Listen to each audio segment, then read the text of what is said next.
Now, look, in the future, if the first-round picks they got from Green Bay pop and they make great picks, or they turn it, Jerry mentioned maybe turning it into five players. And, you know, they could theoretically make some good draft picks and trades or moves where they get better everywhere, right? They've got more good players than they have now, so that could work out. But this year, no way. All right, we've already talked about it, and I won't get all into the EPA and all that, but how a lot of these numbers suggest that Dallas, with Micah on the floor, on the court, on the field, all of the above. All of the above. Yeah. For 4 years, was the best. They were the best defense in the league. With him off the field, they were the worst defense in the league. And Jerry can talk about, well, we're going to be better against the run. Well, you know how, let's say theoretically, and we'll see if that's proven out, they are better against the run. But they're not going to have as good of a pass rush, if any pass rush at all. So you know what teams will do?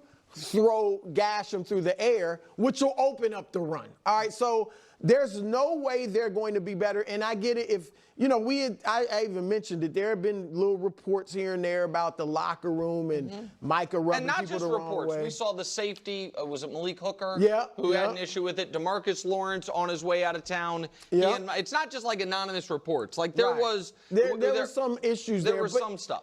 You don't, whether it's the NFL, NBA, Major League Baseball, like, every team's not going to get along. Everybody doesn't have to be buddies, all right, as long as you get it done on the field. And if there's issues with Dak and Micah, Dak's on one side of the ball, Micah's on the other, right? Like, no. There's no way they're better off without Micah Parsons. Brian Curtis, the great writer and media reporter, always talks about these like post-trade stories or post-coach firing stories as the now they tell us. You know what I mean? The emptying the notebook, and some of the lines in this were egotistical and self-centered. You know what I mean? About Mike is one of the quotes. To which I say, I don't care. I have a weird rule about football. Your pass rusher or your wide receiver can be kind of jerks or a little crazy or a lot to deal with, because that's the history of the greats at that position. Can't have your quarterback doing this. I oddly don't think you can have your center doing this either. You know what I mean? Well, he has the ball. No, I think there are, but I think that, yes, I understand Dwight Freeney and Bruce Smith were consummate pros.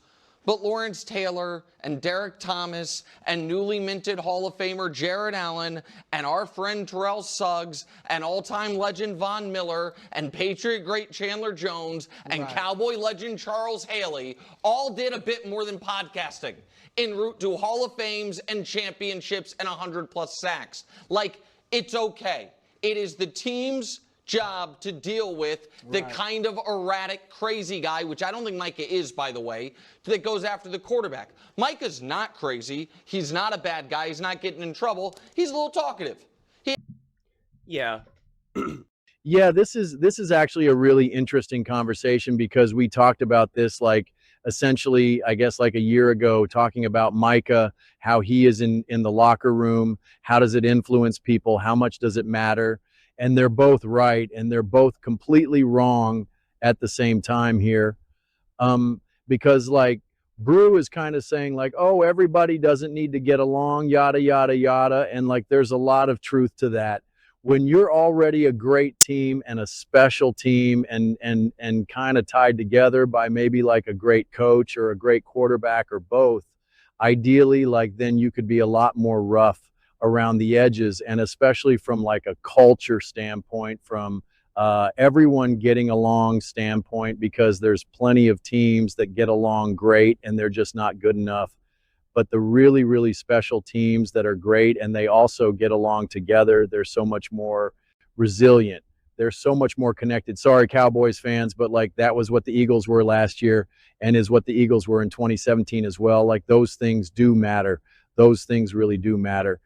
And even the 49ers teams of the past, specifically before they started losing a few key players, they were a lot more of a connected family, and coaches for that matter, with Robert Saleh, etc. Because we even saw this with Micah once he lost Dan Quinn. It just also kind of started to derail a little bit as well. like coaches are part of this kind of family culture, kumbaya, let's all get along type thing as well. What's his face? Debo M, missing. I mean, his main guy got a one-way ticket to Miami and became the head coach, right? So it's just like, that's what happens. So these things can matter from a player standpoint and a coaching standpoint. And I would say that it's like from a strictly football perspective, no, you're not going to be better off without Parsons now. From culture standpoint, you could make that argument, but I do not see anyone rallying like there. We talk about Dak being this great leader and stuff, and I think he's a great man, and he's someone that I have a ton of respect for. But you do not get the sense that he is the one that leads that Dallas Cowboys team, that he is a huge part of that culture, that people rally behind him. You do not get that sense at all.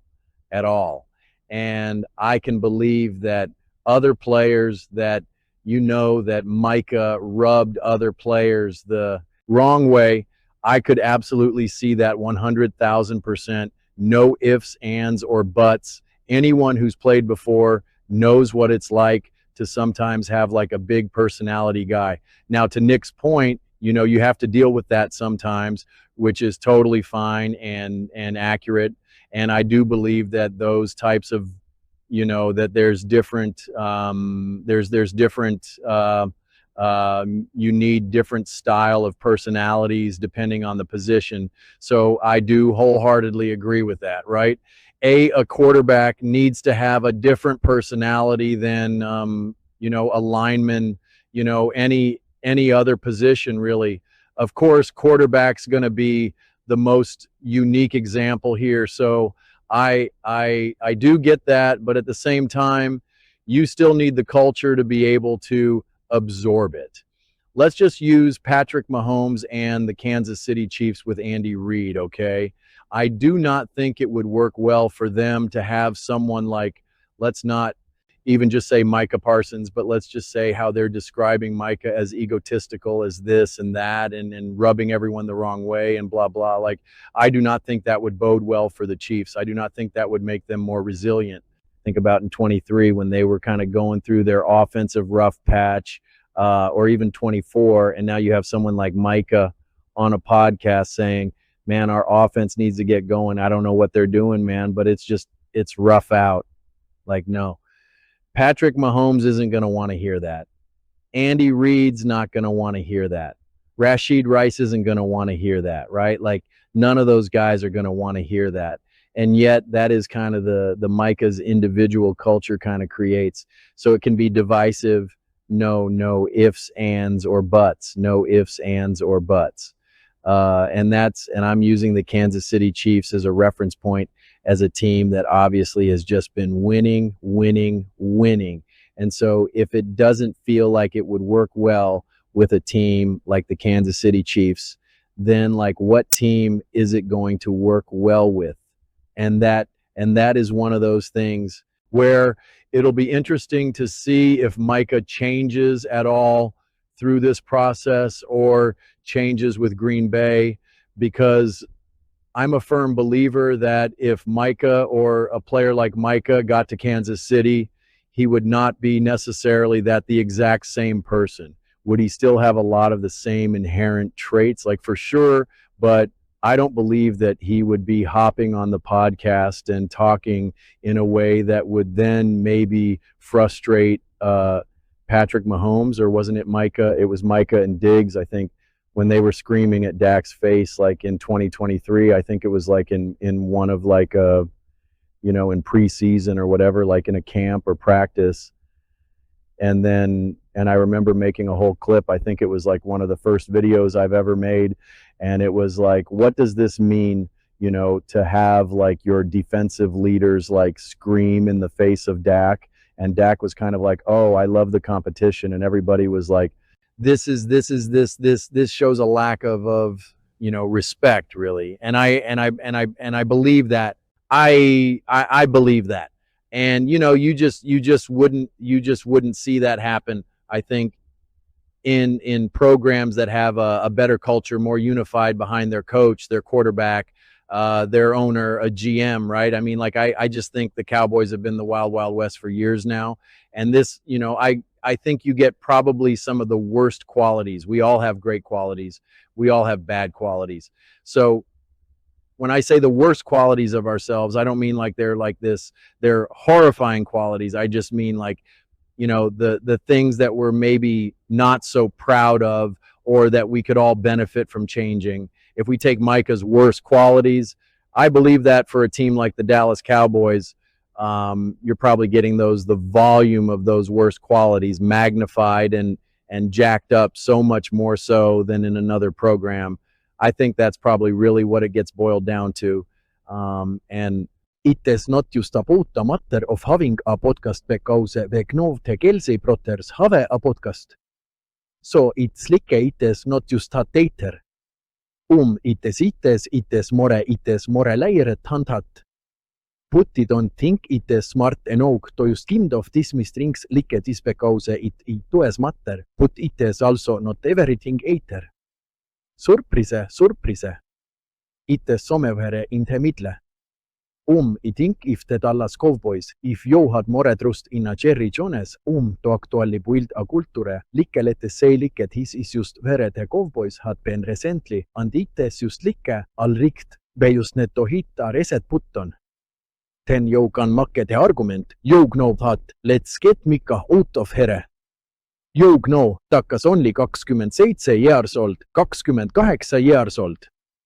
Like, let's try to get a culture of a leadership hintak. Like, that's what we want. We got our new coach. Like, let's really try to build something grounded, familial here. Like, let's hit that reset button.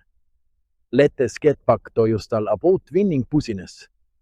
Let's start hand that would be a great argument. Then you gold say, okay, you know, like you gold said that this is making a little bit more sense from not just an standpoint, but you're not going to have that trust. You're just who actually really believes that. And like I said, by the time the Micah trade, like the picks that they got even start to pan out, Dak is going to be starting to flirt with, this might be my last year. What do we got? Like 2 more years left. Like, and then it's like, okay, so then now the leader in your locker room is certainly definitely not going to be the leader in your locker room, because you're going to have to get another quarterback, and then you just start this all again. And that's why I just keep saying that all of this has been so messy with the Dallas Cowboys. And that's not a surprise, considering we see Jerry Jones right now. Like it starts from the top down. So like it makes complete sense why every time we come up and start talking about the Dallas Cowboys, I'm like, it just feels so messy, because it is. They have good enough players where it's like, they're not going to just completely implode and now just win one game. They're not going to be the Cleveland Browns where they win 0 or 1 games here or something like that. But at the same time, I always look at things through the lens of like, what are you building? What are you trying to accomplish? And, if you're actually trying to build something here now, like I said, man, like I said in all my recent Cowboys videos, you're looking at like a 3+, 4+ year timeline now. And that just does not coincide with some of the core players that you have on this team, which means then you have to start, and when you're starting to think about where are they going, you have to start transitioning those players away. And then you're just like, okay, what do we do here? Which then just makes it even messier. So yeah, it is interesting though. It is interesting. The criticism always does get the loudest when you're on your way out. We've seen that again and again and again and again and again. But those are just my thoughts. I'd absolutely love to hear yours. What do you guys all think about Micah Parsons? Do you think Dallas could be better off without him? And how do you feel about some of the reports that are coming out right now? Let me know in the comments below. I read every single comment. It's whether you agree with me or disagree with me. Either way, let's get in some discussions. Let's get in some fights. But ultimately, let's just have some fun. And please do consider subscribing. We're building an amazing community here and absolutely love to see you part of it. I want to build something that we all generally feel connected to, something that we're really excited to be a part of. I think we're well on our way to doing it. Please don't forget to give this video a thumbs up, as it really does help the visibility and the algorithm. Thank you so much. See you next time.